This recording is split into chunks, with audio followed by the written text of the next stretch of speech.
Okay, kia ora and Bulavanaka. Welcome back everyone to this final session of our Pacific Indigenous Peoples and Climate Crisis Workshop, our final session for the day.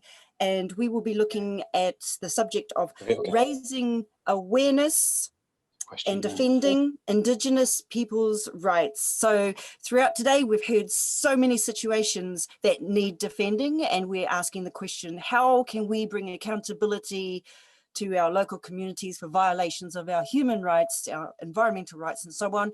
Well, hold on to your seats because we're going to hear about some of the ways we can do exactly that. So to moderate the session, I would like to introduce our colleague, Mr. Robert Vaughan, who is the Human Rights Officer at the Office of the High Commissioner for Human Rights, Regional Office for the Pacific, and also happens to be one of my supervisors. So Rob, I'd like to hand it over to you. Thank you very much. Thanks, Catherine. I think thanks very much for an excellent job on the first day of the session. Today, in this session, we're going to look at the international human rights mechanisms, and we're going to ask one of our friends who's based in Hawaii, Joshua Cooper, who's going to look at the Universal Periodic Review, myself, who's going to look at the special procedures, and my colleague Momoko, who's going to look at the capacity building of the treaty. He works on capacity building, but specifically with treaty bodies. I think what I'm going to do first is pass over to Joshua, who is the Dean of the Global Leadership Academy for Human Rights and Advocacy in Geneva, the Director and Lecturer at the Hawaiian Institute for Human Rights in Hawaii. Joshua, over to you, who's going to speak about the Universal Periodic Review. Aloha, thank you so much. And it's an honor to be with everyone today. Aloha and bula. I wish I was there with you at the Grand Pacific. Usually when I'm there, it's just to use the internet in the lobby. So it's amazing to pretend virtually that we are at the setting. And it's exciting to talk to you about the Universal Periodic Review. And I've been fortunate enough to work on the Universal Periodic Review throughout Oceania. Most recently, we prepared stakeholder reports with Momoko as well, looking at Samoa, but also in Papua New Guinea. And we just participated in a pre-session for Palau and Solomon Islands. And I just wrapped up the UPR of the United States of America, being the co-chair of the National UPR Task Force. So it's great to be with you here. And I also know it's the end of your day. So just a quick conversation about why the UPR is an excellent avenue for organizing and for advocacy. First and foremost, I think of the Universal Periodic Review as the uniting people for rights. It is the chance to bring everyone together to understand what our human rights are and how we can bring all the movements together, united to promote and protect human rights in each country. The exciting part about the Universal Periodic Review is every country in the world is reviewed and every country has participated. And right now we're in the third cycle, which will wrap up after the end of this year. So what happens in the Universal Periodic Review is sort of important for a couple of reasons. I consider it has 5 phases.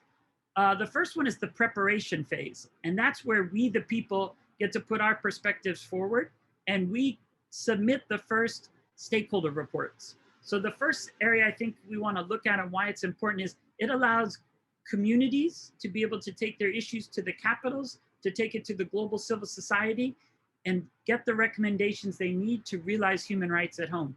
That's one side. The other side on the larger scale is it also allows us to partner with states who care about the same issues.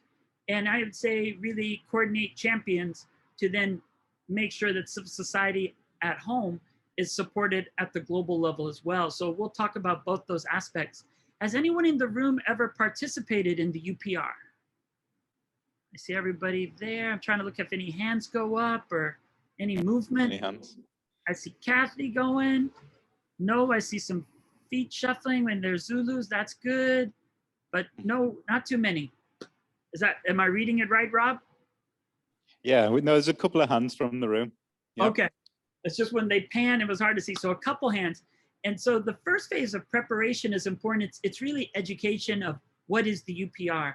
And that's why I say it's really one of the most important tools, because it is the most comprehensive and all-engaging review that could happen of your country. First and foremost, it's anything in the UN Charter. And we know the UN Charter contains human rights mentioned 7 times, as well as the right of self-determination.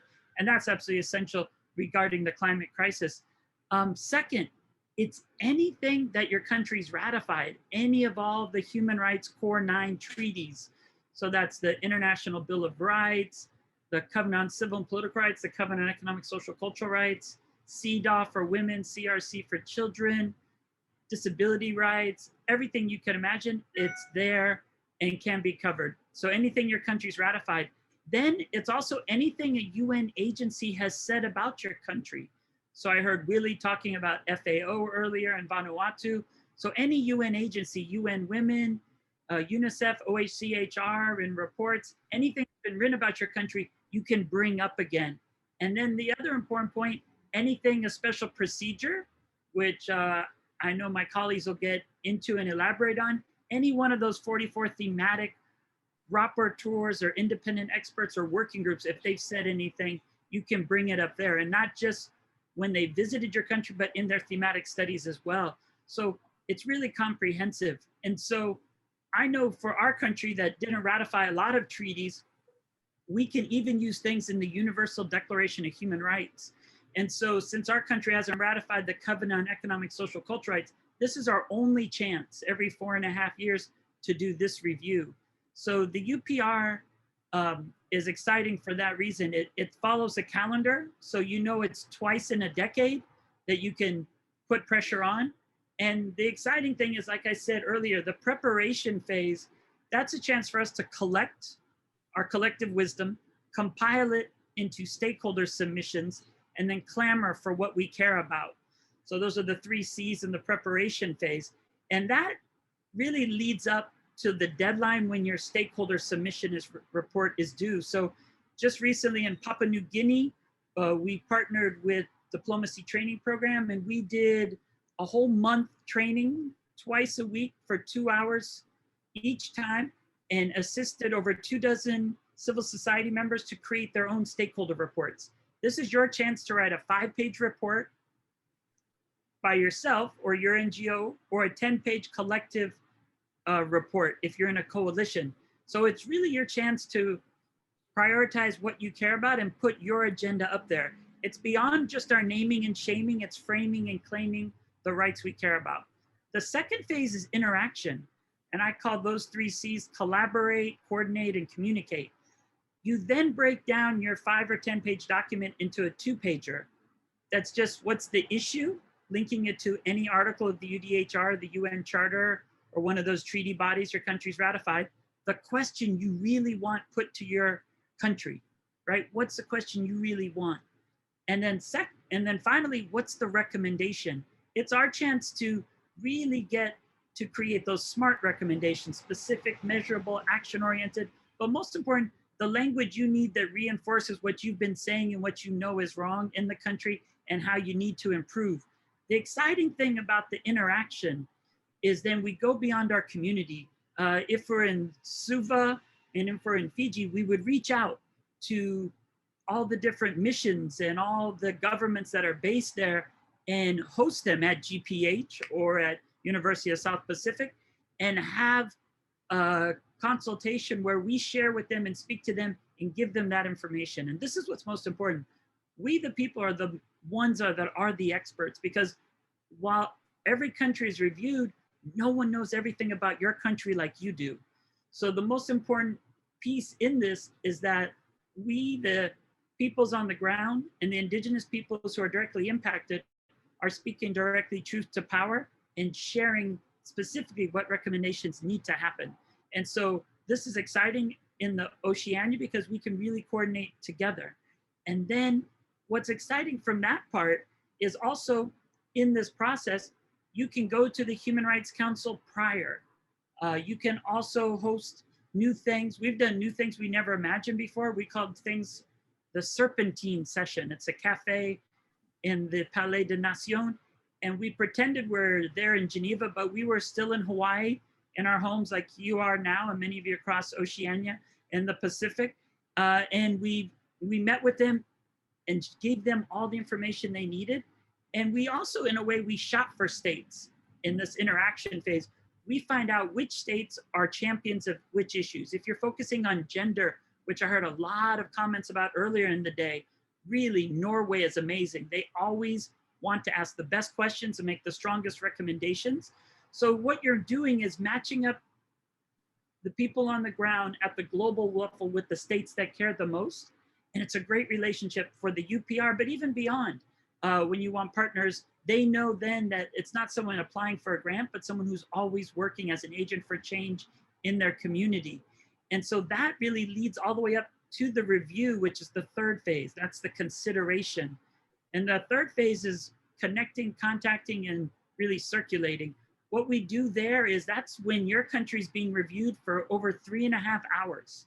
So that's sort of exciting. It's kind of, getting to be rugby season some places. It's like World Cup rugby. You set up a big giant television, just like you are now at GPH, except I can't imagine what size my head is there right now. So I really apologize if it's alarming. But one of the exciting things is then you get to watch your country be reviewed for 3.5 hours. But more importantly, you get to hear your voice through those governments pointing out what needs to be done by your country to improve regarding climate change and regarding many of the interconnected issues you've all shared that we face in our islands. And that exciting part is it produces hundreds of recommendations in a way. So it becomes a roadmap for how to move forward. And it also reinforces what you've been saying that maybe has been ignored, but when they hear it from another country that's an ally or a country that they depend on to partner with on different aspects, then it also gives it more power and reinforces it. After that UPR, then at the next Human Rights Council session around 4 months later, there's the adoption. That's a 1-hour review. And the exciting thing is there I call it the claiming, categorizing, and corresponding. At that adoption, you get to finally give your 2-minute intervention, but more importantly, you get to speak on the entire process. And if you've seen change in this UPR cycle, or identifying the shortcomings, or talking about the success stories that you'd like to share. And then the final one is implementation. And that's most important because that really comes back to where it began. That's at home. It's bringing human rights home and making sure that you can use these recommendations to benefit. And one of the aspects I think we all have to work on is follow-up. Sometimes we get a rapporteur visit or we get a great study and we get a good recommendation from the permanent forum that was talked about in the first panel. But then how do we follow up? We almost get so excited that that's where it ends, or we have to go back to our other day jobs or our other projects that we all have to do. And, it reminded me when one speaker talked about, the mother is up first and also to bed last, and that's what NGOs are. We're there all the time making sure that the important issues don't fall in between and that the people who too often are forgotten are on the forefront and actually make sure that we don't forget that their voice must be heard. And so that's sort of a perspective of how to use the UPR if you're an NGO civil society. But I also think the UPR is important to think about as a collective in Oceania, and that is a couple of ways.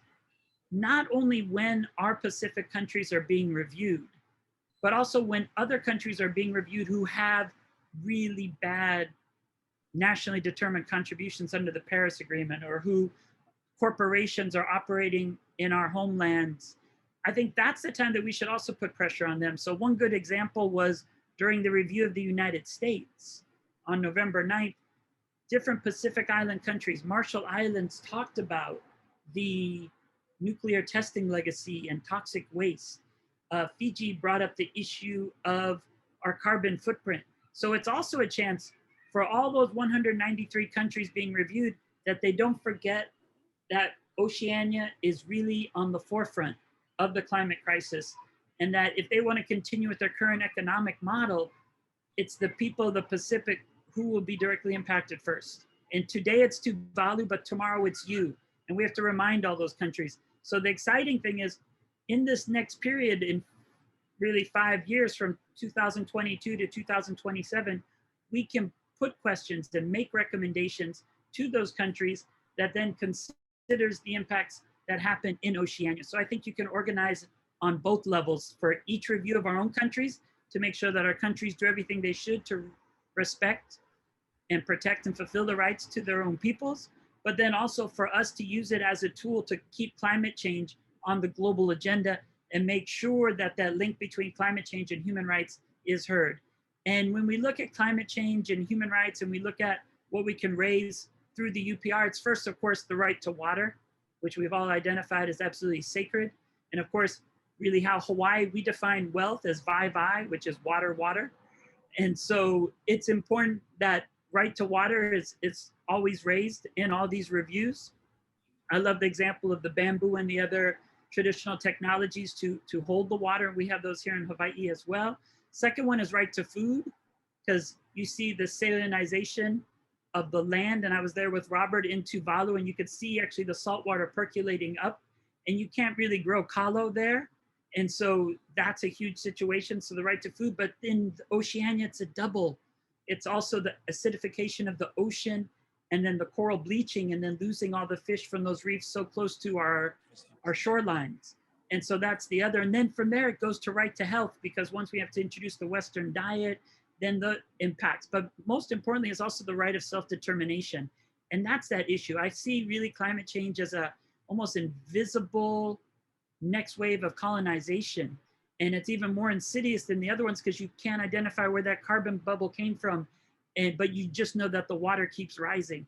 And so the UPR is one mechanism to hold governments accountable, but from a human rights-based approach, which I think is the strongest tools that we can use. And it's been exciting to see how OHCHR on the Pacific has been able to influence Geneva and partner with many other movements to make sure that the human rights lens is adopted in this climate change discussion, from the Conference of Parties, which will happen in Glasgow, to the 3 sessions of the Human Rights Council, and through all the treaty bodies. There's a lot of exciting reviews of countries where human rights language related to climate change is being brought up.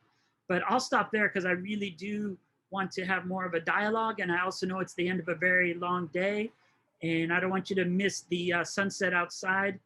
I know what that's like there. And so you can see the sun setting coming through my windows right now. So mahalo, and wish I was there with all of you, and look forward to participating with you in the future as we go forward to make sure that we can utilize the UPR to make sure your voice is heard there.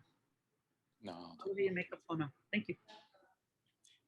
Thank you very much, Joshua, for raising some amazing points and ways in which we can engage with the UPR system.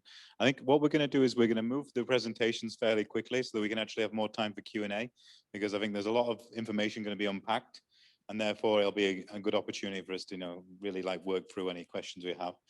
Our next speaker is Momoko Namura. She's my colleague who works here in the regional office in the Pacific, but she has been with our office for over 12 years and worked on many of the treaty bodies mechanisms. So our real expert in-house in the Pacific. So she's going to highlight just some of the ways in which Indigenous people engage with the treaty bodies mechanisms, some of the climate change aspects towards the treaty bodies that have been picked up, and really I'll give you a quick overview, but of course we're here based in the regional office, so we can always take these up after the workshop. So Momoko, over to you. Thanks so much, Rob. So thanks for the introduction. I'm a human rights officer at the UN Human Rights Office. So I work with the treaty bodies capacity building program. So usually I provide support and advice to governments on how they can effectively use what we call this treaty body system. So Rob is our focal point on climate change, Catherine works on Indigenous peoples, and I'm working with this mechanism. So we're trying to bring all that together today. So has anyone heard of the treaty bodies in the room? Anyone? You're nodding. Anyone online who's worked with treaty bodies? Josh doesn't count. Okay, so it's a bit technical, but I'll try to keep it as straightforward as possible. So before I start on treaty bodies, so the way I see international human rights law, because we're working in the system of human rights law at the international level, it's a bit like a tree. So we have what's called the Universal Declaration on Human Rights, which is, for the first time, the world governments agreed and they put on paper what human rights are. Until then, there were many different understandings of what is human rights. There were religious interpretations, there were notions about equality, tolerance, but it was never really put down onto paper. So this is like a founding document. It's called the Universal Declaration for Human Rights, known as UDHR. So I see that as like a root of a tree, but these were principles and they were not legally binding. So they were kind of aspirations. So government said, okay, we want to respect and guarantee all these rights, but they didn't have any sort of legal power. So this then branched out into these trees. So these are what I call sort of treaties. So Josh already mentioned the International Covenant on Civil and Political Rights, and there's also the International Covenant on Economic, Social, and Cultural Rights. So these two treaties cover a whole range of rights that we talked about today: the right to housing, the right to water, the right to life. We all know that climate change poses a risk to the right to life itself and our, our planet Earth being inhabitable if we don't do anything to combat it. And then as time went on, there are different treaties that came about, branching out. So this came out of different pressure. People realized, what about the rights of children? Children need specific protection. So we now have a convention on the rights of the child. What about women? Women, we talked about the role of women and the particular role that women play in sustaining families and communities and their protection from violence that's really needed. So then we have this convention on the protection of women, on the discrimination, convention on the discrimination, elimination of discrimination against women. So all in all, we now have 9 international human rights treaties. And these are really embedded so it's in a treaty, meaning that when governments ratify it, it means that they're legally obliged to respect them. They cannot violate that.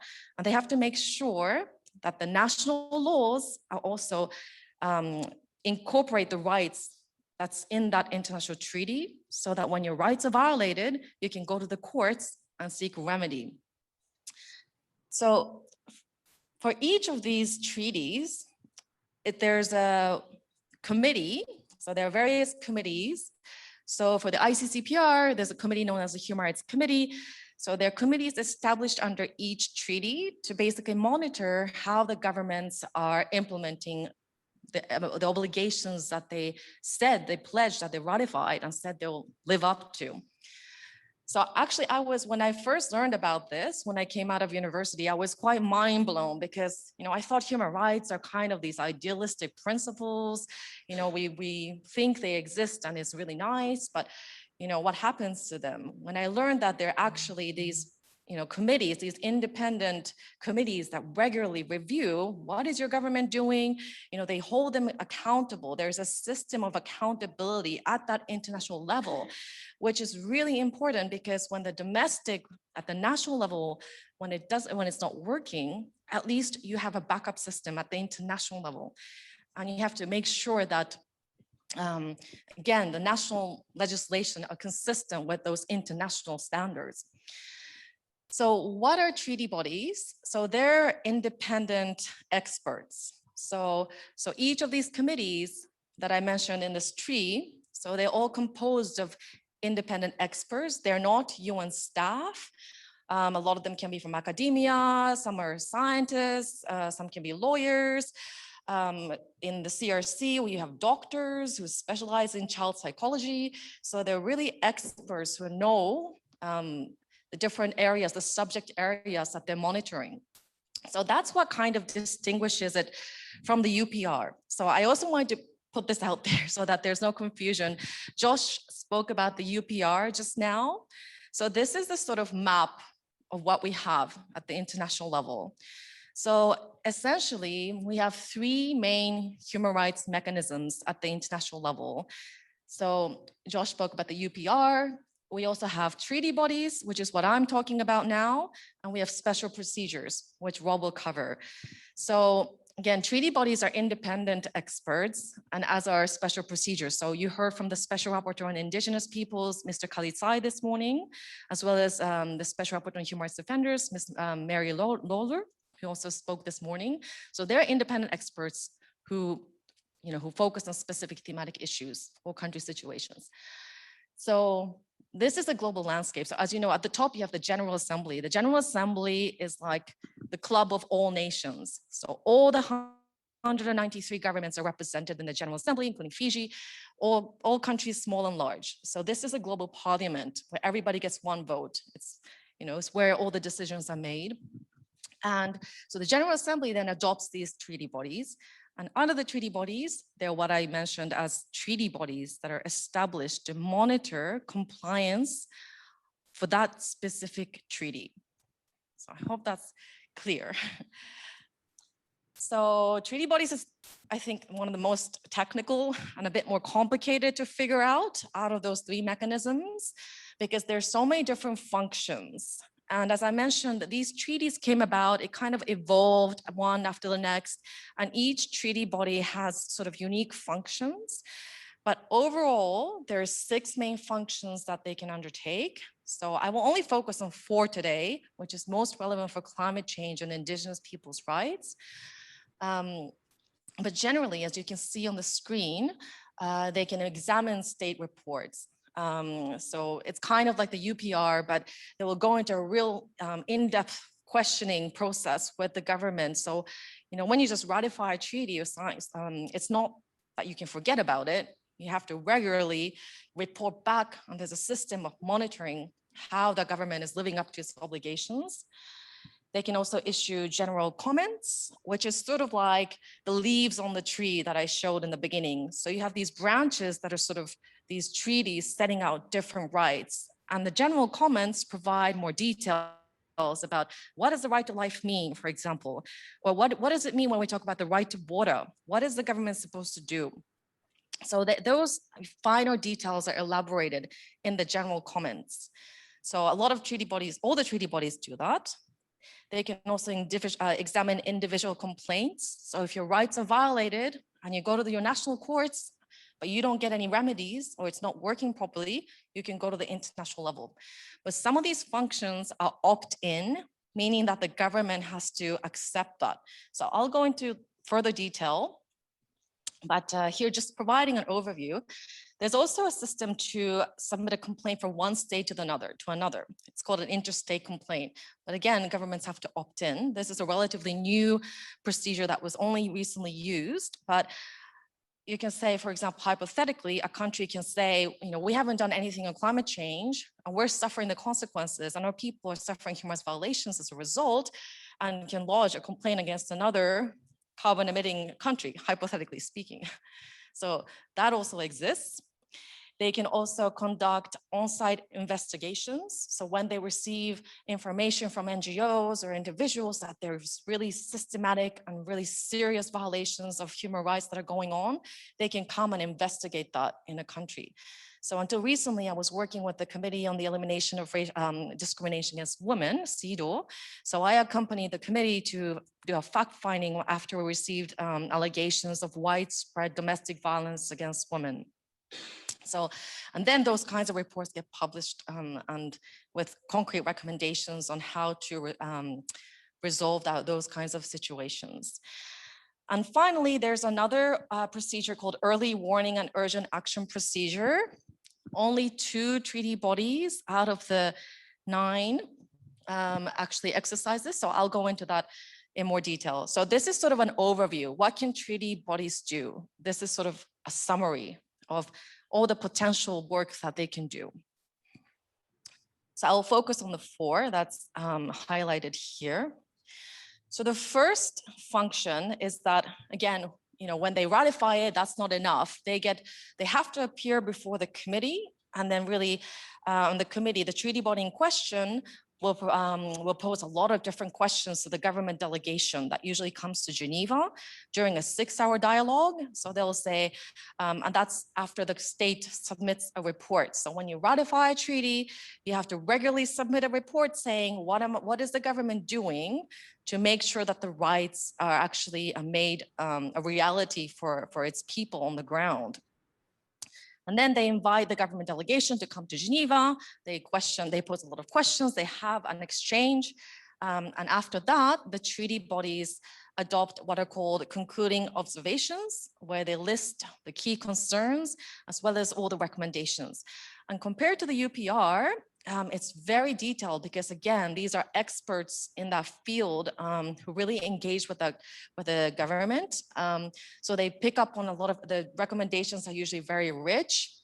So, for example, the Committee on Economic, Social, and Cultural Rights have consistently said that any failure to prevent foreseeable human rights harm caused by climate change, or to mobilize all the resources that you have in your country to be able to prevent the negative effects of climate change, can actually be a violation of a state's obligation under that covenant. And in its recent concluding observations on New Zealand, for example, we talked a lot about Indigenous people's rights in New Zealand. The Committee on Economic, Social, Cultural Rights said that New Zealand's government should ensure that its trade strategy include provisions on transparency, public participation, and that its climate change policies are developed and implemented in partnership with Maori, including through the effective participation in the Climate Commission. So that's a recommendation for 2018. So when you have very specific recommendations like that, you can use it in your own advocacy at the national level to say, well, these are the body of experts that said this about the country. You need to make sure that that's being implemented in practice. Give us that space, and you have to respect these kinds of recommendations because you are the ones, the government has ratified these treaties, and you therefore have an obligation to do so. The Committee on the Rights of the Child, the Committee on the Elimination of Discrimination Against Women, they've consistently raised issues about the impact of climate change on children, recognizing the fact that children are in a particularly vulnerable situation. I think that issue was raised by some of the participants as well, our obligation to our children and our future generations and how they suffer also disproportionate harm as a result of their unique developmental stages in life. And as well as women, we talked about the role of women. So the CEDAW committee has consistently raised this, the importance of ensuring that women also participate. They're at the table when they're negotiating climate change issues and policies and action plans. And in case of Australia, also again, in these concluding observations, the Committee on the Elimination of Discrimination Against Women criticized the lack of a human rights perspective on climate change and the fact that Australia's greenhouse emissions are disproportionately high in comparison to its population, and that its continued dependence on coal for domestic use as well as for exports is a source of concern, and that their humanitarian assistance in the surrounding small island states in the Pacific are not adequate. So these are very strong recommendations, and it's already out there. So, what can you do with them? So when you know that your country is going to be considered examined by these treaty bodies, you can submit a shadow report.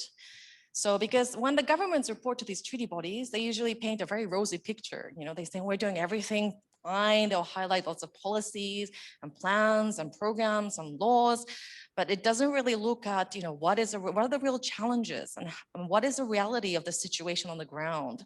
So it's really important for individuals, for NGOs to really complement what the government says with what they think is a real situation. So I think we heard from women, about the marketplace, seeing all this pollution. Governments might highlight the fact that they're champions of climate change, but what are they really doing domestically? Are their actions enough? So it's a really important entry point for NGOs and human rights advocates to submit a shadow report with their alternative views. And again, using these concrete recommendations that come out to incorporate that in your campaigns and your advocacy, making sure that these are well known, spreading it across social media so that you keep reminding government of its obligations. And these are just two examples, but recently the Committee on the Rights of the Child had issued a lot of recommendations in relation to the situation of children and climate change in Tuvalu, Cook Islands, and FSM. And in terms of the next sort of potential reviews coming up that you can engage with, the situation of civil and political rights in Fiji will be reviewed by the Human Rights Committee for the first time ever. So that's also an exciting opportunity for you to say, okay, when you talk about civil and political rights, it's not just about freedom of expression, freedom of assembly, but also right to life, how your right to life can be affected by climate change. And also children's rights. So the Committee on the Rights of the Child will send a set of questions to the government to say, under the convention, you have all these obligations in relation to children's right to access to education, protection from violence, protection from corporal punishment, right to adequate nutrition. There's a whole set of rights for children, a juvenile justice system that works. So they will send a set of questions to the government of Fiji, to which it will have to then submit its responses. And following that, they will be invited to engage with the Committee on the Rights of the Child, during which they will ask a lot of questions, and then they'll come up with these concluding observations. So, and for Kiribati, the dialogue with the committee and the government will take place next year in January or February. So that's also an exciting thing to watch out for. We also know that Kiribati is deeply impacted by the effects of climate change. It's an important occasion to raise how children are being affected by that.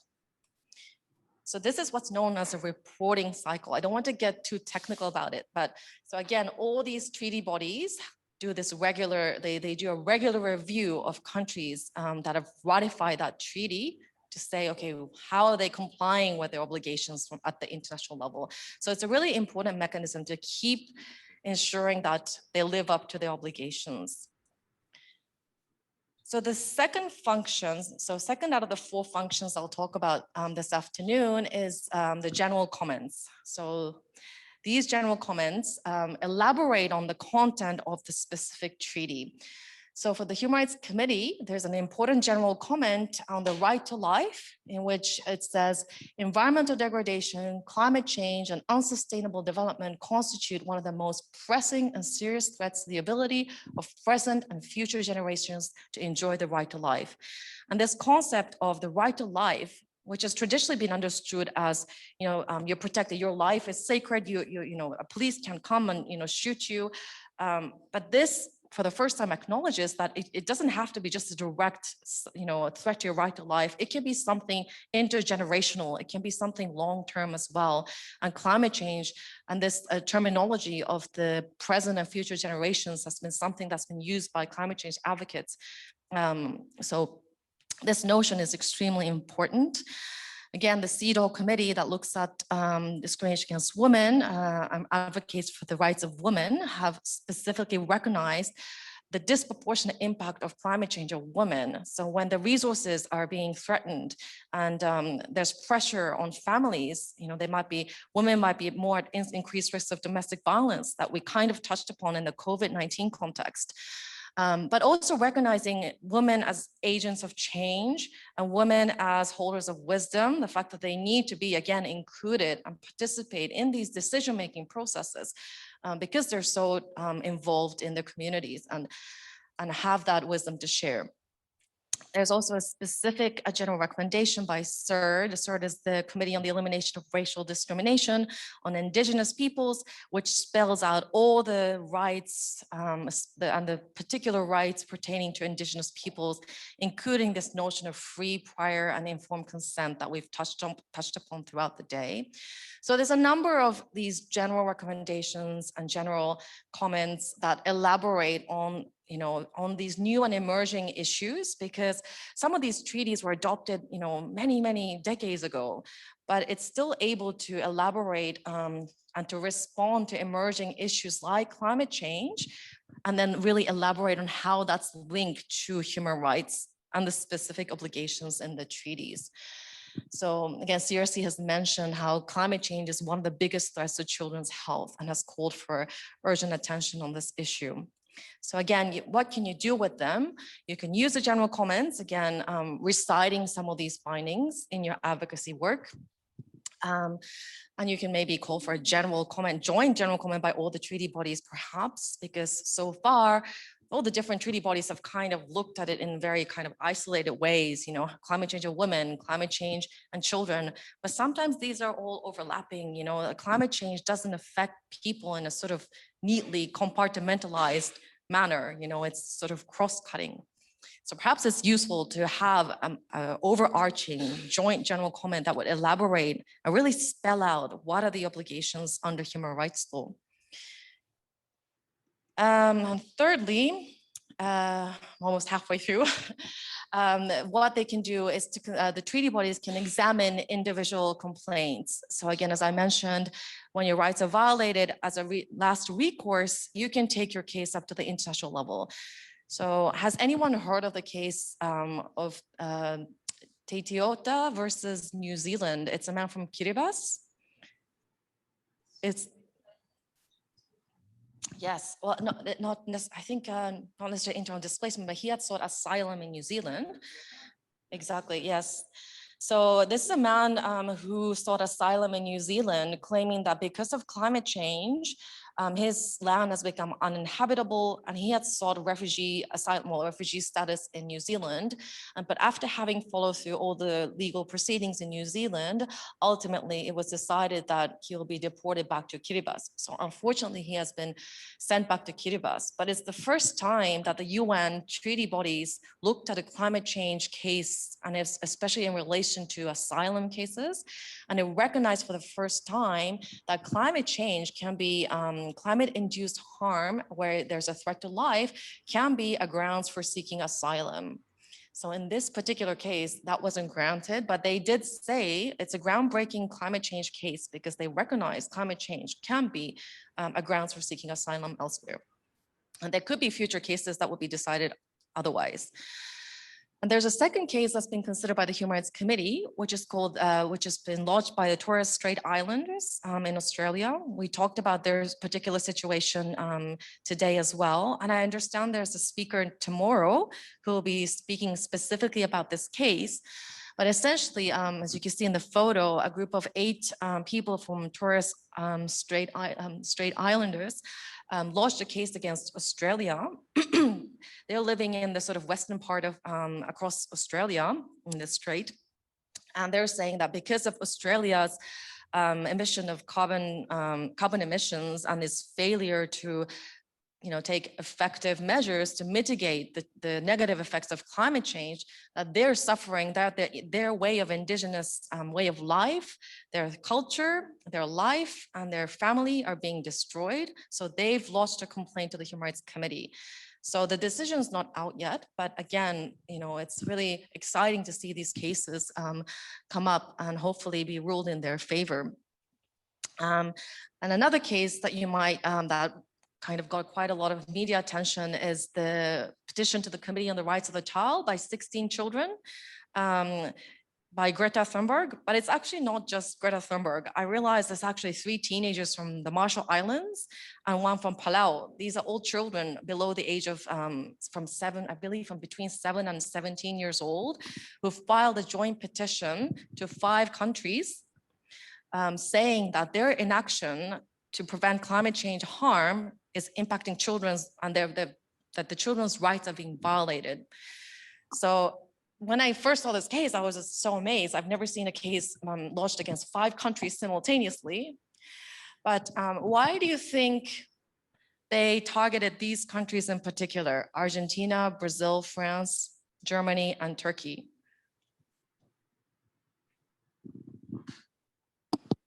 Any ideas?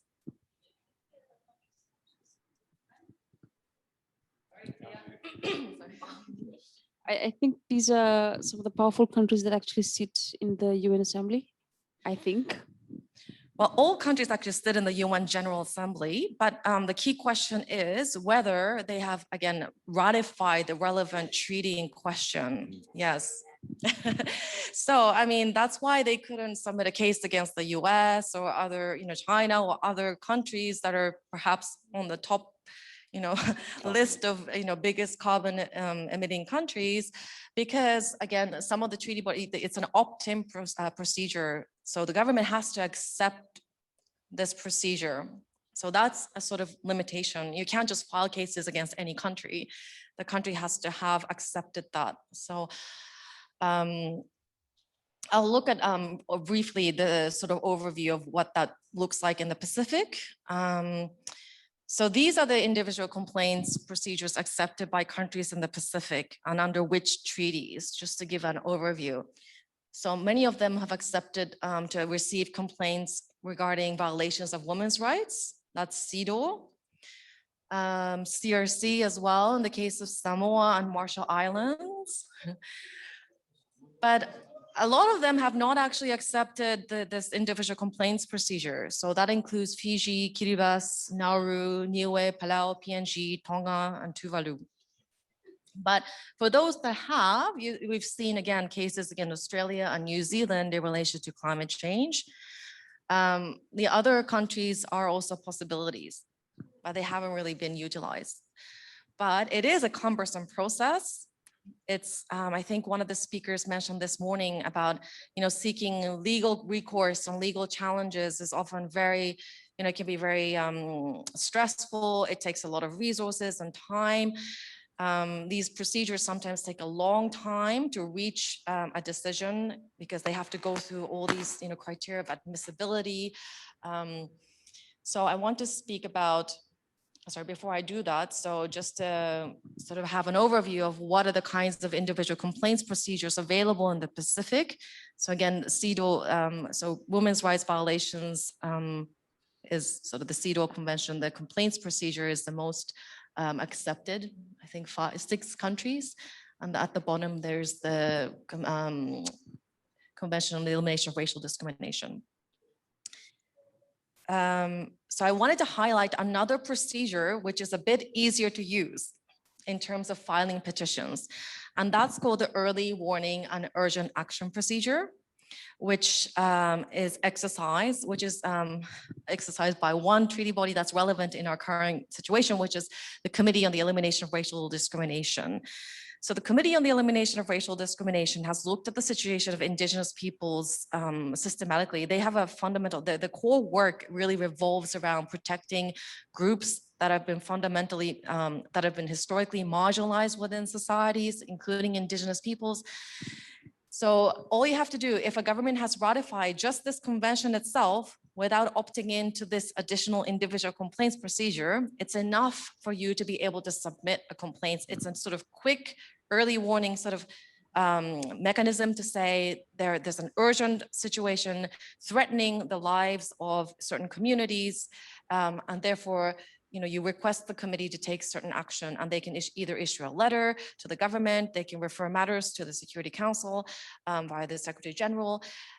Essentially, it gives you that sort of profile and the sort of a tool for you to use if you can get a letter issued from this committee as well. So just to give some examples, they've done a lot of such cases and decisions in relation to violations of the FPIC, the Free Prior Informed Consent of Indigenous Peoples, in relation to development projects that have been undertaken on their lands and use of resources. So there's a case against the coal mine and rail project in Australia on the fact that Indigenous peoples were not adequately consulted. So that decision is available online as well. There's a recent case against French Guyana, which is part of France, but located in South America. Again, these kind of mining projects. And we talked a lot about environmental harm and, sort of dumping and things like that that have negative consequences on health and different rights. In this case, NGOs really lobbied for the committee to take up this case, which the committee did. And they used this letter to really highlight that across the media. And 2 months later, they shut down the project. So you can see how you can engage in it with these mechanisms. And this is actually a really underutilized mechanism, I think, for the Pacific countries. There's a lot of cases against Australia and New Zealand, but not really in the Pacific. So in this case, I just want highlighted the countries here, Fiji, RMI, PNG, Solomon Islands, and Tonga have all ratified this convention. So if you have any concerns in relation to the impact of certain development projects or climate change impact on the rights of indigenous peoples, or how their way of life is being threatened by development projects or anything that fundamentally alters their way of life, you can appeal to this procedure and utilize that. So this is just a snapshot of the status of ratification of these international human rights treaties. So again, unlike the UPR kind of goes through its cycle, sort of it's all set, you know, as Josh was saying, it's every 5 years, it comes up. But for states to be reviewed under the treaty body system, they have to ratify, they have to say we opt into these treaties. So Australia, New Zealand, I think Fiji is on the higher end. Although Fiji, as we noted, they haven't accepted the individual complaints procedures, but in terms of the core treaties, they have the highest number of ratification, and then towards the lower end with Niue and Palau. But it's really important for you to look at, you know, what has your government ratified, and if they haven't ratified these treaties, really push your government to ratify it, because, you know, it gives you that additional protection, that additional level that you can resort to when in complementary, as a complement to other efforts that you're doing at the local and national levels. So to sum up, again, the treaty bodies is one of the tools that you can use for your advocacy work. It doesn't replace the important work that has to take place by communities at local and national levels, but again, it can complement your work, your advocacy work, and if all else fails, there is that additional arena that you can go to seek recourse and remedies. And it's essentially a tool for accountability. This is the only tool for accountability that we have. So we have to make the best out of it, you know, and there are limitations, but you can be creative. You know, I was really heartened to see these, you know, cases filed by these children against these countries. I mean, it's really thinking outside the box. It's never been done, but it is there. It's up to for us to really utilize it. And again, they are key sources that you can turn to in terms of guidance on the linkages between human rights and climate change, emphasizing the importance of including Indigenous peoples as agents of change and for meaningful participation in government policy making.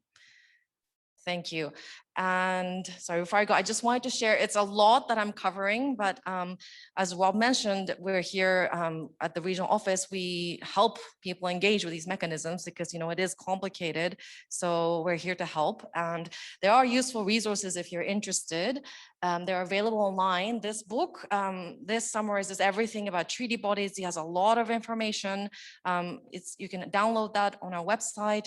And we also have a recently issued fact sheet on climate change and human rights. So if you haven't gotten those already, they're available on our website. And this is my contact information. Thank you very much. Thanks very much, Momoko, for that very thorough look at treaty bodies. Basically, we're going to move on to the last presentation, which is going to be me speaking about special procedures. But I think given the time and how much we've been through today, we're going to have a quick go through and then try and leave some time for questions and answers, because there's a lot of things covered by Joshua and Momoko as well. So I'm going to start off quickly. Thank you for the next slide. So thanks. So it's a very short presentation of mine. If you just put the first slide. Okay. So just to say who I am. So as my colleagues have mentioned, my name is Robert Vaughan. I've been with the Office High Commissioner for Human Rights for about 12 years now, and I came to the Pacific in 2018 to work as the focal point on climate change and business and human rights. And I think it's important to stress the two mandates, because a lot of the times what we see in the Pacific is human rights violated by extractive industries, you know, and impacting on sort of the cultural rights of Indigenous peoples. So when we actually had this discussion about how this workshop was going to take place, it was actually when we were planning like last year, I said, well, you know, we want to take something work forward on Indigenous peoples, you know, because it's not really being picked up in the Pacific. And then, of course, we were lucky enough to have my colleague Catherine join us, so really to lead this work. So I think it's very important that, like, the way in which you look at climate change, human rights, Indigenous peoples, because often when you first look at climate change, you think, it could be overloaded with the science, and the science is saying this, and, the oceans are warming, and this is happening, what's happening. And then also with the human rights, and then how to bring in the actual aspect of Indigenous peoples. How do we look at like collective rights? How do we look at land rights? How do we look at protection of the ocean? As some of the speakers have said, there's so much of the Pacific, the blue Pacific. So how do we actually protect those rights of people who actually live off the land and look at the right to land, the right to water? And what I've come across during my time as the focal point for climate change is nearly all Indigenous peoples in the Pacific in different countries are affected, and their rights are affected by climate change in some way. So it doesn't matter if you're in the Marshall Islands and you're looking at the nuclear dome that's currently splitting and possibly spilling waste into the Pacific, or if you're in Kiribati and you're on a low-lying atoll and you take your water from a well in the ground and the seawater is coming in due to the sea level. There are all different ways it's impacting upon Indigenous peoples. And our job, as Momoko's mentioned, as Josh has mentioned, is to use these mechanisms to try and raise them at the international level so that we can hear from the people actually affected. It can be quite difficult to actually say, like, this is happening in my community, how do I raise this? How do I get my government to do something about it? So this is the point to like looking at these mechanisms. So I'm going to be a little bit sneaky here and play a video which actually sort of sums up some of the special rapporteurs and gives you a good overview about what their mandates come from. It's only a short video, but then I think we'll try to unpack how you can actually use these mechanisms. So, yeah, next. Yeah.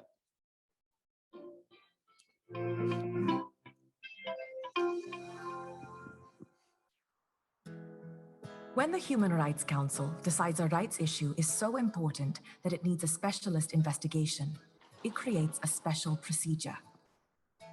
Through special procedures, human rights defenders can draw attention to rights abuses and prompt an expert-led response. Special procedures come in different shapes and sizes.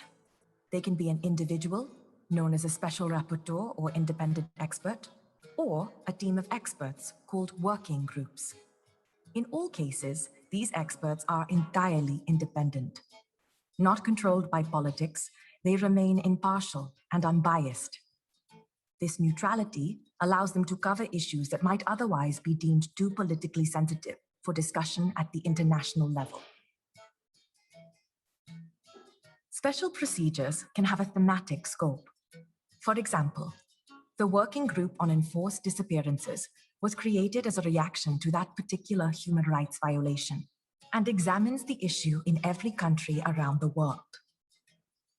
Other special procedures focus on a single country, such as the Special Rapporteur on the situation of human rights in Cambodia.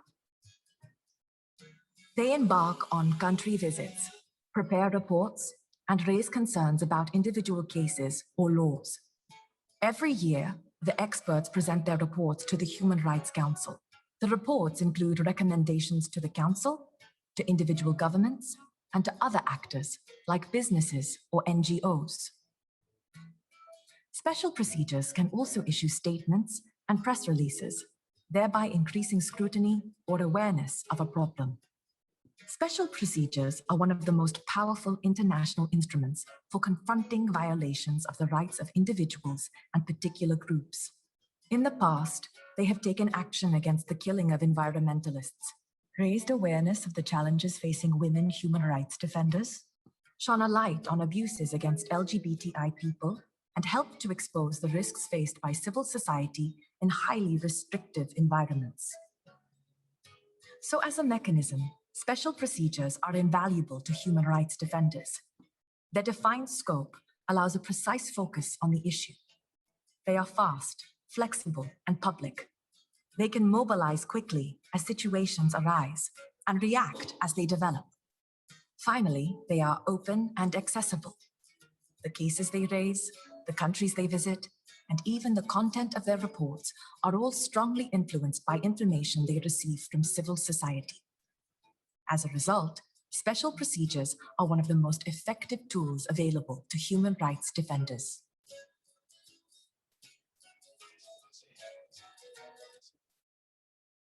Okay, so that was just a quick overview of the videos to show that there's special rapporteurs that work on different thematical issues and countries. So, but again, as I was saying, like many of it's cross-cutting. So when it comes to climate change, it can affect all different aspects of those special procedures. So you'll see that many of the special rapporteurs are now releasing reports that look at climate change. Or there's a special rapporteur, as we heard from this morning, on Indigenous peoples. And they, you know, like look at specifically at, you know, country visits or go to like look at a specific issue. So they may look at climate change, which they've already done. So I'll just click the next slide. No, next one. So here, I mean, I don't want to go into all the reports, but like, these are all the different reports that have actually been issued on climate change. And if you'll see there, you'll see the Special Rapporteur on Indigenous Peoples, the impact of climate change and climate finance in Indigenous peoples. So many of the special procedures, mandate holders, are now looking at climate change and saying, how can we actually bring this in? And so for Indigenous peoples, there's many different ways in which climate change affects. So if you like, as Joshua mentioned, when myself and him went to Tuvalu in the PIFS conference in 2019, what we were met with was a cultural welcome by the Indigenous population there, like something you'll never forget. You know, as the whole community talking and dancing in unison and clapping in unison. And so what we've got to remember when we go to the international community is we need to make sure we get that voice to say that this could be lost, you know, this could be lost to the whole world if, you know, we allow climate change to carry on the way it is. Yeah, so just looking at those aspects and ways in which, you know, the different rapporteurs are now raising these. And so when we talked in the video, it said there's the country rapporteurs, or there's the thematical rapporteurs. Even with the country rapporteurs, when I was working with the special rapporteur in Cambodia, we would go and speak to Indigenous people in communities in Cambodia, and they would tell us, you know, the government's like completely ignoring us. They're giving our land away to these developers. How can we raise complaints about this? So the special rapporteur would raise these in his reports to the Human Rights Council, let the international community know about this, and raise, you know, concerns about the businesses that are actually doing this. And so it's ways in which to engage. So next slide. So this is ways in which you can engage yourself.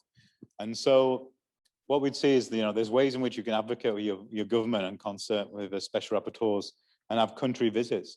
So in Fiji, only a couple of years ago, we had the special rapporteur on environment. And when he actually came to Fiji, he looked at like ways in which the government of Fiji could improve on the environment and how they could lobby as well. You know, as Momoko mentioned, these big, larger and carbon emitting states, they're the ones creating the problem, right? And the Pacific is the one bearing the brunt of what's happening. So ways in which they can work as a state, and ways in which the state can actually use their own knowledge and their own methods of laws and policies to actually you know, engage and look at protecting Indigenous peoples in the context of climate change. So one example is a recommendation here in his report was they should work with the Indigenous community to harness like the Indigenous knowledge to make sure when they go forward. So when we've talked about the FPIC principles, the free, prior, informed consent, how does the government do that? They need to go and speak to the Indigenous people. Another example is from when I was this work. Often you go to different countries and they do climate change projects. And you know, one community I met, they said that they were fishermen. And so they would go to the, you know, out to the fish, they'd catch fish, come back to market, sell it, and that would be the economic, you know, the money they would make for their work. But what happened was they did a climate change project that was actually sanctioned by the government and helped by a UN agency and provided with an NGO, so everybody working together. But actually what they didn't do, they didn't talk to the Indigenous community there. So what happened was they built lots of mangroves along the sea line and the fishermen couldn't get to the fish. So it stopped their way of income, you know, and they didn't talk to the Indigenous people. What they could have done is maybe found some way for them to get the boat still out. But what the knock-on effect was, like, we know, as we discussed earlier, I think one of the previous speakers mentioned it, you know, the knock-on effect was that many of the men lost their jobs. So what happened was the income went down. And what led to that was, you know, more alcohol use, violence against women in the communities, all these kind of social effects knocked on, just because they didn't speak to the Indigenous people, you know. So it just shows that, you know, if you don't actually go and talk to people, you know, face to face before you start a project. I think the gentleman just nipped up, but he mentioned, you know, in the conception phase, that's when you need to talk to people. And that's called like a human rights-based approach, you know, so which is needed. So this is kind of what we're advocating for in the Pacific. When we go to these climate change meetings, we say, have you taken a human rights-based approach? How about talking to the Indigenous people first? Do they want this to happen? You know, let's go and speak to them first. So that's one thing you can do. And as I said, you know, you can lobby the special rapporteur to do a country visit, and then he could look at these aspects. The other aspect is, you know, submitting an individual complaint. And you know, providing information and analysis, work at local and national level to advocate, you know, for special procedures work, and invite special procedure mandate holders to participate in your own activities. So as we did, like, you know, if you look at the last one, invite the special rapporteur to join your own activities. They've just joined us. The special rapporteur on Indigenous peoples came in our first session and spoke. And they always give you these kind of like, you know, bits of information you never really think about, you know, and you've never thought about before. So like, I was listening to the discussion earlier, and I never heard anybody say that climate change is affecting Indigenous people's rights in terms of clothing. You know, it was not something I've ever thought about in the work I've done. So I thought that made me think to myself, well, there's an article in Article 11 in the Economic, Social and Cultural Rights Convention that relates to clothes. That's something interesting, because if your traditional dress is made for summer, and then suddenly things are changing, that is affecting your rights, isn't it? And I didn't think about that. So there's always these kind of engagements that come across, and you think, oh, I never thought about that, you know. And then, you know, in ways in which we can engage as the actual people in the Pacific, individual cases are a real good way of engaging, because I would say that, you know, the special procedures, for many people like community groups or NGOs, you know, it's easier. The easiest way to engage with these human rights mechanisms is through the special procedures sometimes, because they're independent experts. So they can write a letter to the government and say, allegedly this has taken place. Have you investigated? Can you look at it? You know, so that's one way they can really do it. And I won't mention the name of the country, but for example, like a month ago, there was some people arrested in relation to a business project taking place, and they've been protesting the land. They said, we don't want this to happen. They were arrested by the government and thrown into prison. And so the NGO, the community, they got in touch with us in the office, and we drafted a communication, and we sent it to and let people know it in the special procedures, and said, you know, are these people available? And then the special rapporteurs can make a decision, because they're independent, whether to use that information and write to a government. And, you know, and often sometimes this, you know, has the people released from prison because they realize that someone's actually watching, you know, so it's a way of actually engaging. And the same with people projects, you know, like if you say, you know, like, oh, people are dumping stuff in our waters, we don't want this to happen. You may raise it with the government. They might be like, well, we want the money, so we're not interested, you know. But then actually what you could do is you could speak to the special rapporteur on water and sanitation and say, you know, have you thought about doing a communication about this? Another aspect they could do is like a press release. So, you know, you can get one of the special rapporteurs, and they you know, they can provide them information, and they may just do a press release to the media to say, this is taking place. I'm really seriously concerned about it. So next slide, please. And I want to touch quickly on how you could do like a communication, because I think that's this is the one thing I kind of discuss whenever we do the workshops with the youth groups, with Indigenous peoples, when we talk to women and girls groups, you know, and look at ways in which they can engage. Because as I said, the communications are an easy way of actually raising these concerns to the government, sometimes to businesses, you know, that are operating. So when we look at how to actually process one, you need to use like specific words like allegedly. You don't say, you know, like we don't say this happened, because often, like, you know, like we want to say, well, we just want to check the facts, what's going on. So when drafting, you know, looking at ways in which you can say, like, give it a sentence that summarizes what's taken place, you know, like dumping of water in this river, you know, and where it is in Fiji, you know, and that could be that, you know, what's happened. So next slide. So usually what we do is we look for like a summary of 50 to 150 words. So you don't have to do much, you know, to actually say what the concern is. Yeah. So you could say, for example, like taro farming, you know, and like in the ways in which, you know, taro farmers have been affected by climate change, you could say that we've told the government about this many, many times, and they've done nothing. We want stronger climate action. You know, how can we do this? So ways in which to do it is like give a quick summary of the, you know, from 50 to 150 words or up to 300 words. So a couple of paragraphs just to spell out what happens. And then there's certain things we need to think about, you know, when we're doing a communication. So, you know, you want to protect the names of the victims. You know, you don't want there to be any sort of comeback from the police. You know, you might raise a complaint against the government and people might say, oh, we know where this person lives. Let's go have a word with them. You know, so we want to be very careful about the ways in which you engage. So it's just something to think about. But of course, you know, There's people joining here in Fiji, there's people joining online from the Pacific. But of course, as Momoko mentioned, we're here to help, that's our job in the Pacific. So if there is a complaint or there is something you need to bring to us, you can bring it to us in confidence and we can guide, on the way in which to use these mechanisms. So next slide. So here's just some of the fundamentals of what we need. Obviously, you need like a date and a place. So I'll give you an example. When I heard like a month ago that the human rights defenders were arrested, the first thing I said to them, okay, what I need to know is where did it take place? What valley, what region was it from? What was the date? These kind of like fundamental issues that you need to have if you're going to put a communication to the government or to a company. So what's the full names of the victims? Have you actually spoken to them and got this consent? Sometimes that's difficult because, the guys who were in the case I was dealing with, they were arrested and they were in prison, so we couldn't get to them. So ways in which we have to find ways to get around that. So as you see from the previous slide, we could just put, not the full names in. And then, so, like looks sorry.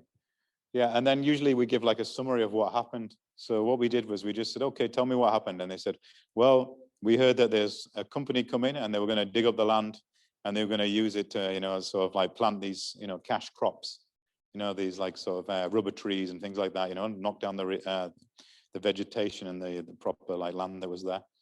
So they said they went to protest as a village. And then as soon as they turned up, the police started coming, beating them, arresting them, throwing them in prison. So we just had to summarize that into a case that we could put forward to Geneva and raise. Next slide. So yeah, I mean, as we said, here's some of the things you have to take into account, identifying the victims, so we maybe don't want to mention the names, but we want to say, what's happened, where these people, which community were they from, where they were arrested. Has it been just one community or is it different ones? Like, for example, when I was in Canada, I was with the working group, which is one of the special rapporteur mechanism, we said. We went to meet Indigenous peoples in the north of Canada, the Inuits. And they were saying, well, this company's been poisoning the river, but it's not just our group, our clan that's been affected. It's everybody down the river. So it's like it started at the top part of the river, but it went all the way to the mouth.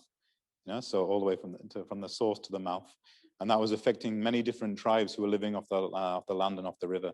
So sometimes it can be, we need to mention who exactly has been mentioned, and then we need to identify which organizations and whether it's just a state actor. So in most cases, it's the government, in which they've done it, and so something's taken place, the government may have been involved.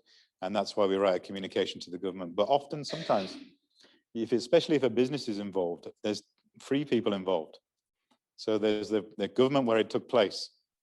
So maybe Fiji, for example. The company might be from Australia, right? And so that means Australian government needs to get a communication too, because they're accountable too, So it's ways in which we sort of look to who can we raise this concerns to. Because sometimes what you'll find that one of the governments doesn't know the company's operating and doing this, So I'll give you an example of a well-known case. In Papua New Guinea, there's a gold mine and is operated by Barrick company, Barrick. And so what happened a number of years ago, they hired a separate company to do security around the gold mine, and the villagers went to protest. Some of the villagers were beaten, shot, some of them were raped, and some of the women. So serious human rights violations. So obviously, this was, something they wanted to bring up with a concern. So they said, how do we do this? So what they did was they engaged with a local NGO who helped them draft a communication. And so this went to the special procedures. And suddenly the Canadian government was like, what's this? What's this we're reading about? One of our companies is engaged in, alleged to be engaged in all this kind of actions. So it really raised concerns to the Canadian government. And not many people know, but it's basically like the US, China, and Canada who does most of the mining in the world. So the Canadian government, it kind of forced them to say, okay, we need to look at our guidelines for our companies, before they go out into the world and start doing these kind of things that, really reflect bad on us as people. How do we make sure they don't do this? And we have to work with the companies to make sure they don't do it. So it can lead to these kind of discussions. And again, when we went to Canada, with the working group, the experts actually asked for a meeting with the CEOs of the company to raise these concerns. Have you done enough? This took place. What happened to the victims? Did they actually get some compensation for what happened to them? Is it still ongoing? what kind of mechanisms have you used to sort of find some redress for these people who, had their human rights violated? So it's ways in which we can bring up those. Next slide, I think. Are we on the next one? Yeah, I mean, again, this is highlighting some of the do's and don'ts of how to do the communications. And so, obviously, things to take into account is that they do become a report that goes to the Human Rights Council. So they are made public. So when you do the communications, often it can feel sometimes disheartening because you'll give the information and then someone might say, okay, we're going to take this forward to the special rapporteur who's independent. And then it's up to the special rapporteur whether they want to carry on and do that communication or not. So, you can say, I'll provide all this information, what's happening?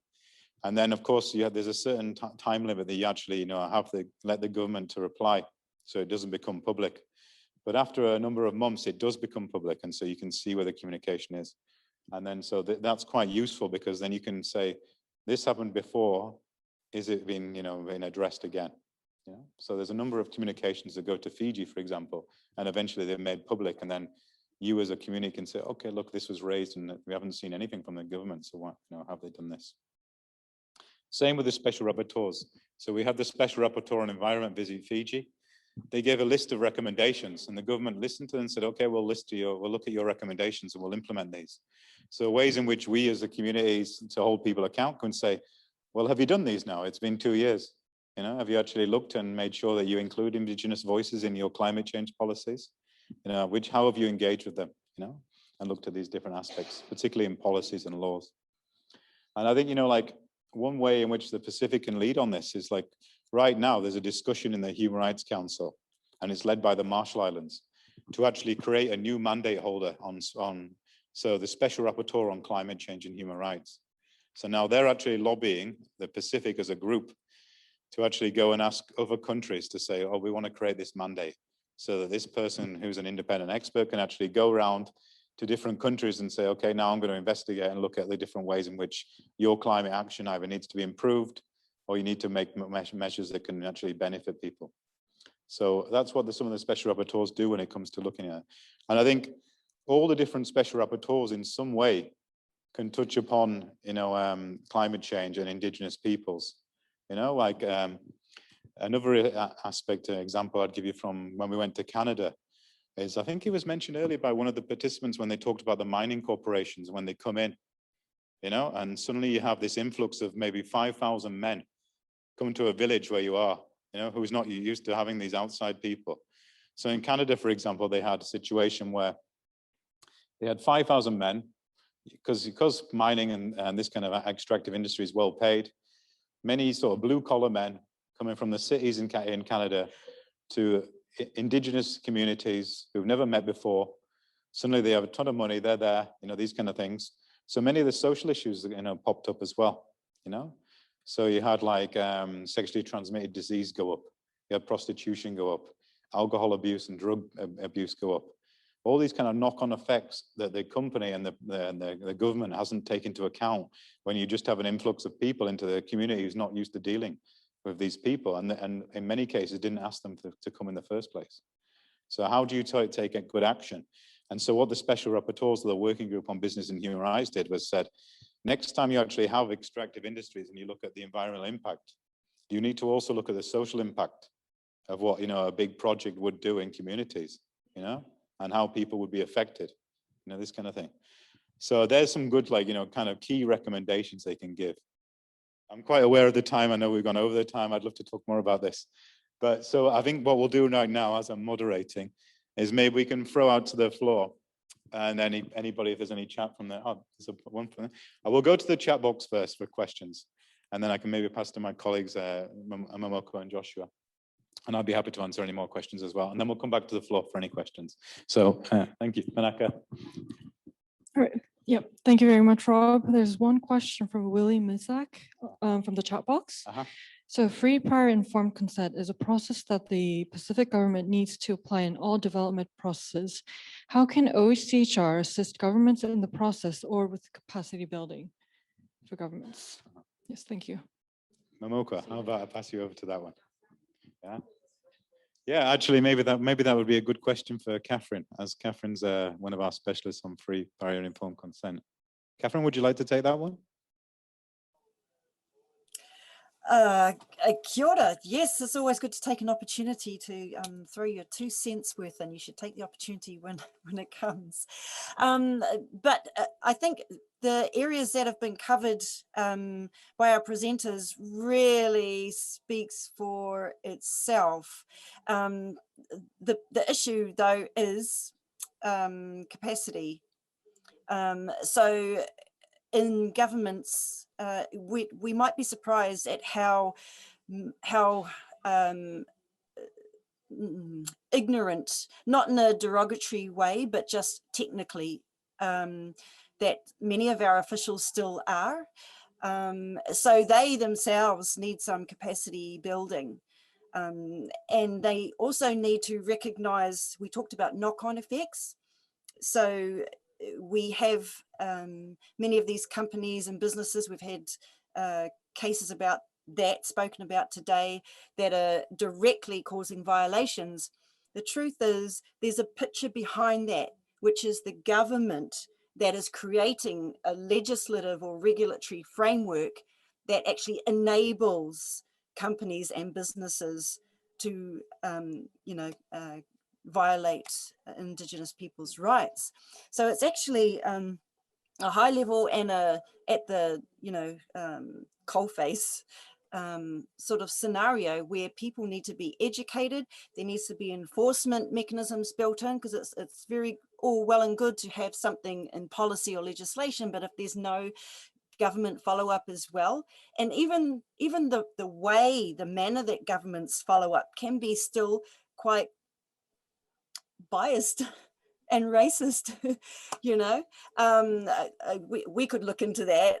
I think many of you have an inkling about what I'm talking about, but if we look at how justice is given effect to in society, we find that there's some disparities there about how governments actually give effect to justice, and it discriminates in many ways against Indigenous peoples or women or people with disabilities and so on. So yeah, there is a lot of work to be done within our governments, and the OHCHR can definitely strengthen that capacity by making ourselves available to governments in that respect. So, kia ora. Thanks, Catherine. And just to add there as well, I think it's also got to be it's got to be meaningful. The FPIC principles when we put them in. I remember when we went to Cambodia, we provided training to the government on what the FPIC principles meant, and they said, oh yeah, we went to the Indigenous communities, they gave consent. But actually, what happened when we went and actually discussed with them, the government officials went there and they gave them some pieces of paper which were not written in the Indigenous language, got somebody to sign it, and that was how they took people's land to actually develop. So I think the word meaningful as well has to be in there when it's free, prior, informed consent. Have we any more questions from the floor? Oh, it's one from the chat box, but here we go.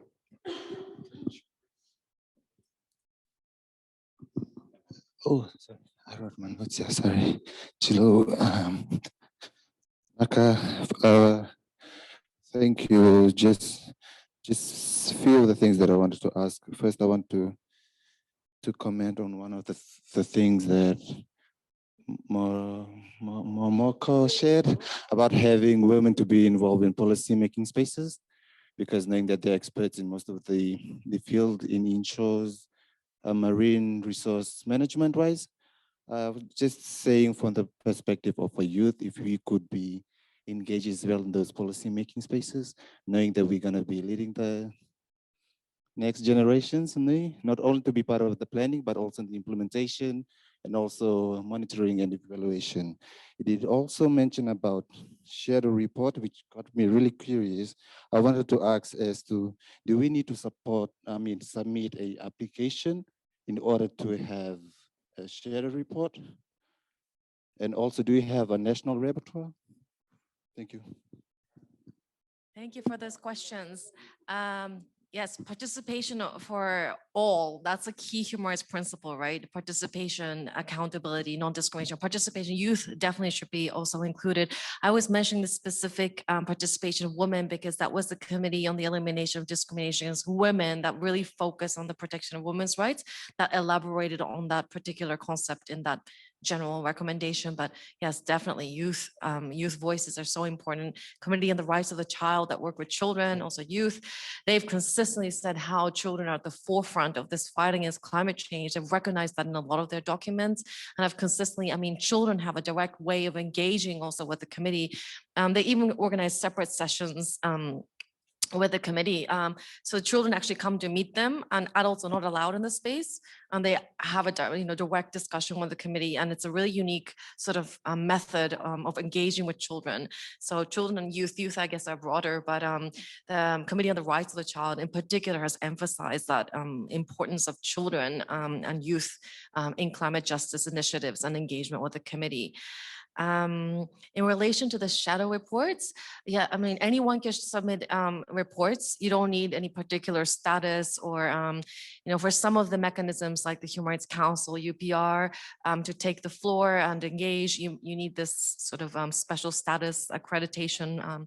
But for shadow reports, anyone can submit reports. So unfortunately, the Committee on the Rights of the Child for Fiji, the deadline was 1st of March. But sometimes they do accept late reports. So if you're really interested in highlighting youth and children's rights issues in Fiji, we can have a discussion later. But just to clarify, yeah, it's open to, sorry, it's open to anyone. It's an open process. Thank you, Momoko. I think there was a question over here from Broderick, and then I'm going to pass back. Thank you, Robert, and thank you to the other panelists for the discussions. Just before I wanted to ask my question, just capturing what I got here, I think the issue that is prevalent in the room is the lack of awareness in the grassroots level. For instance, the issues that we are facing in Fiji, for example, from the box mining, Malolo, and in Yasawa, is prevalent to the lack of understanding or awareness on Indigenous people's rights and ownership. And that is because it's both ways. On one hand, all of us in the room can blame governments and those in power, but on the other side, there's also a lack of accountability on ourselves as Indigenous people of that own land. And I'll say that because in Fiji, we let it go right up to the point where it affects our livelihoods, it affects our day-to-day living, and the worst case scenario affects the future generations. And I'll say that because right now we've entertained it for quite a while, and it has come to a point like, we like to blame the other side because it's their fault. But I think in the room right now, and I'm particularly targeting the Indigenous people here because you live in that area, you come from that place, and your daily living, whether it be in the ocean or on land, is solely based on that. And I just want to point that out here because, we have this sort of laid back attitude on certain things. But given what I've gotten today, I think it's also, and something that I'd like to point out for us, because we have an outcome document going to be mapped out tomorrow, is targeting mostly on climate security. And that's something that I think all of us in the room needs to look at because it involves our generation and generations after that. The other thing to also take into account as well is in terms of climate security, how effective it will be, because right now everybody in the room is getting as much information as possible, but it needs to be broken down into our mother tongue, our Indigenous language. Because these terminologies that we've just heard, I'm pretty sure by the end of the week, we might have forgotten it. You know what I mean? And not only that, for all of us, particularly for a few of us that work on these issues on a day-to-day basis, this is like our bread and butter, but we make sure that we engage with Indigenous people so that they can be heard because, we can't save all the issues at the end of the day. But it's something I wanted to highlight before that. maybe something that I wanted to ask for Momoko and to Robert was on the issue of climate security. If there were plans, going ahead, and because we talked about the human rights violation in terms of clothing, you mentioned that, Robert, earlier, but something on climate security, because we've covered on adaptation, resilience, and mitigation, but security is very prevalent because, the knowledge that our forefathers have passed on to us has somewhat died down, and it's going to perish if we don't take ownership of it. And because a lot of our young generations would rather come to the mainland here and get work or engage themselves here instead of returning back to their roots, saving it. Because I'm looking around here as well, like we have a lot of people that are in the village setting. If there was a chance to address that on climate security, and whether it be a workshop or something, can it also be broken down into our native language?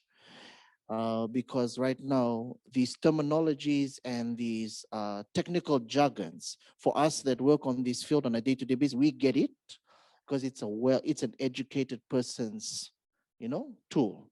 But for indigenous people, such as all of us that are in the room, it's hard to take it in because it's the first time we're hearing it, or we haven't applied that in our day-to-day work.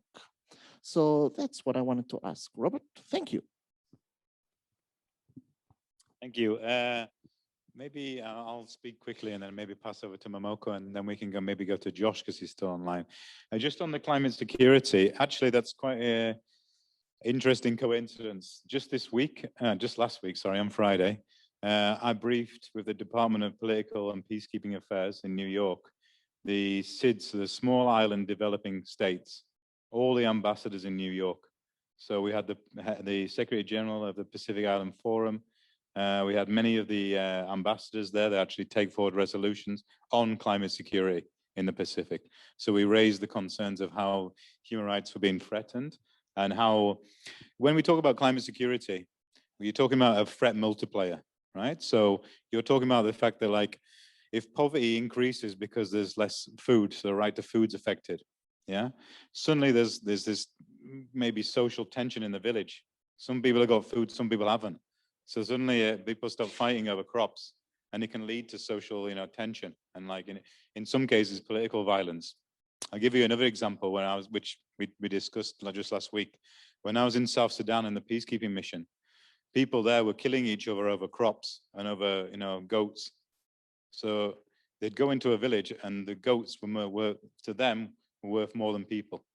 So they would go in, kill the people, and take the livestock, because there was no resources whatsoever. So when we talk about climate security, it's about scarcity of resources as well. These resources disappear, and then who's got them? And that's why one of the special rapporteurs actually on poverty said that, it could create like this apartheid of rich and poor. Climate change could produce that, where basically people who have money, they're okay. They can go to higher ground, or they can, make sure they're okay. But what do the poorer people do? Does it increase poverty? These kind of things. So all these kind of different, I'll happily talk about it afterwards. But I think all these different aspects are part of climate security. If you look at the Pacific, for example, we did a workshop last year on low-lying atolls. Yeah. So in our region, we have the Marshall Islands, Kiribati, Tuvalu, and Tokelau, who are low-lying. In many of the countries, there's small populations, but in Kiribati, there's a large population, right? And so what happens if those people suddenly, which you're actually already seeing, move to the capital because resources are coming in scarce? So if you can't take water from the underwater well where you've always got it from, you say to your family, come on, we better go to the capital, there's water there. Or we move. So that means eventually people might have to move, and that kind of forces, again, scarcity of resources and people competing for that. So you see it everywhere in the Pacific, like you'll see in the informal settlements here in Suva. People may have moved from the village because they didn't feel like they got a chance to get enough food or a better livelihood for the family. So let's move to Suva, and with maybe more opportunities for jobs. And you're seeing that all around the world. London's the same. People move from the community, from the countryside, they move to London. They say more chance of jobs there, more chance of opportunities, more chance of resources. So you're seeing that there. I think Momoko, do you have anything to add for this? A point well taken. I think it is really important to avoid this technical jargon. You know, that's what we try to do to make these processes less, more understandable, less complex. So that's definitely, yeah, important. You know, well taken. We try to do our best to simplify these processes, but hopefully these are sort of, again, last resort options. You don't have to usually resort to them if your national level accountability systems are working effectively. There's proper justice systems in place that you can go to when your rights are violated. But again, these international systems can be complementary, but those need to be actually, you know, realized at the domestic level. So yeah, if the government is doing that, then there's no need for recourse at the international level. But again, I think I also wanted to respond. I think there was a comment in the chat about the importance of all these mechanisms in school education. Yes, OHCHR has actually developed a curriculum together with USP at university level about how to use these mechanisms, but for a human rights defenders course. But yeah, I do agree, these things should be taught early in schools. Again, where there are no human rights violations, you know, you don't think about these things, but you know, it should be part and parcel of our education. And the Committee on the Rights of the Child has also insisted on that, and especially raising awareness about climate change and incorporating that into the curriculum at an early stage. Thank you. And I think, oh, there was another question about, in addition to the fact that the UN Declaration on the Rights of Indigenous Peoples is non-binding. So again, when I go back to that tree that I referred to, so the treaties are sort of this hard law. So they're really legally binding, whereas declarations are sort of, they're referred to as soft law. So they're kind of fluffy, you know, leaves that kind of complement it. But the treaty bodies have used these declarations in their work. And in addition to ICCPR and the International Covenant on Economic, Social, Cultural Rights, the International Convention on the Elimination of Racial Discrimination is a convention that really protects the rights of Indigenous people. So I just wanted to respond to that question. And that has been ratified by 7 out of the 16 countries in the Pacific. So if you look at also the countries that have ratified ICCPR and the other covenant, you have to be strategic. Again, going back to it, I have a chart that I always carry with me to know what treaties governments have ratified. So you can select, you know, Indigenous issues is cross-cutting across all the treaties. So you can be strategic in choosing which treaty to bring your concerns to. And you can definitely find one. It could be just limited to a particular group, but you can also expand on it. So it's just about being strategic in your work. And again, yeah, I think that's what I want to respond to now.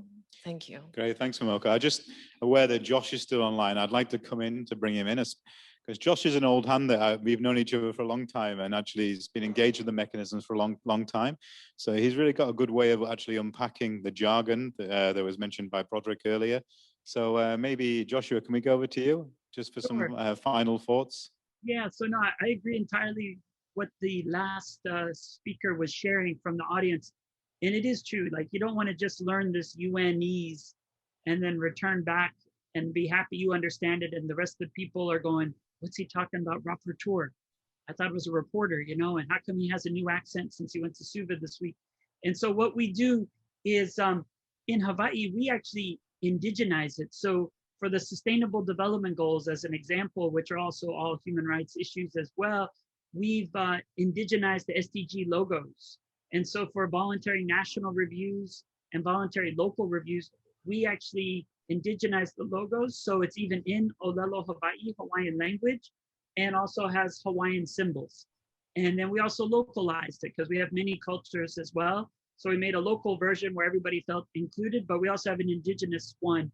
And I think that's really important. And we've also done that. We did the Universal Declaration of Human Rights is the most widely translated document, and we translated that into Olelo Hawaii with one of my classes. So that was a great exercise.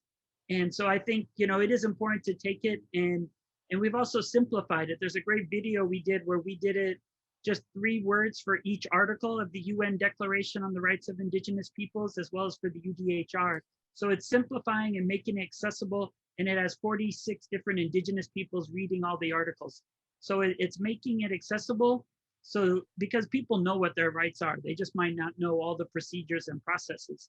And so we've done that. very well, I think, in the past. And DTP also is a great group that does simple education as well throughout the region more and more. And it's been great to partner with Rob on that, as well as Momoko at the CRC. There was a whole Talanoa tent. And that's where we really connected with youth and explained everything. And it would have made no sense if we used all the grandiose terms, but we had to make sure they knew exactly how they could participate. So there are simple formats on each one of these processes. And just this week, there was a new special rapporteur statement by multiple ones focusing about militarization in Guam. So Pacific keeps bringing the issues to the global level, and it's been exciting to participate over that time. And all the articles also, to get back to the UN Declaration on the Rights of Indigenous Peoples, are in all the treaties. And so Article 1 of the Twin Covenants, the ICCPR and ICSCR, is Article 3 of the right of self-determination. So, you know, in a way, they are legally binding. It's a great way we can bring that up more and more. And many people use the declaration also in the UPRs as well for countries that have accepted it. So there's lots we can do and be creative, and look forward to continue partnering. I know the last time I was on my way to Samoa, I actually stopped in Fiji March 1st, and we went to visit the community that was stopping the black sand mining past Nandi. And it was great to see all those community members again, because we had met during the last conference that Rob hosted there. So it's really taking these rare moments of being together and then coordinating and using these tools to make a difference at home. So Tanaka, thank you so much, and great to be with you all this evening. Thanks, Joshua. And I've got to say, you know, Josh, last time I spoke to Josh on one of the calls, he showed me the sustainable development goals and how they'd indigenize the different goals. And it was really like a cool way of actually, you know, showing, you know, like this kind of boring things that you'd like sort of like, you know, go on in UN conferences, but to really turn it into a Pacific way. So it's really interesting seeing that. I think I'm fully aware of the time, and I know we've kept you for a very long day. So I'd just like to pass over to Catherine to close our first day and hand over for any other housekeeping. Catherine, over to you. Kia ora. Thanks, Rob. And look, to all of our participants, it's been an epic day. To all our speakers, just stellar information, and you know, we'll be processing for a bit longer. I certainly will be. I'll probably be dreaming about stuff tonight. Thanks again. Great day, and we will see you tomorrow. Kia ora, everybody.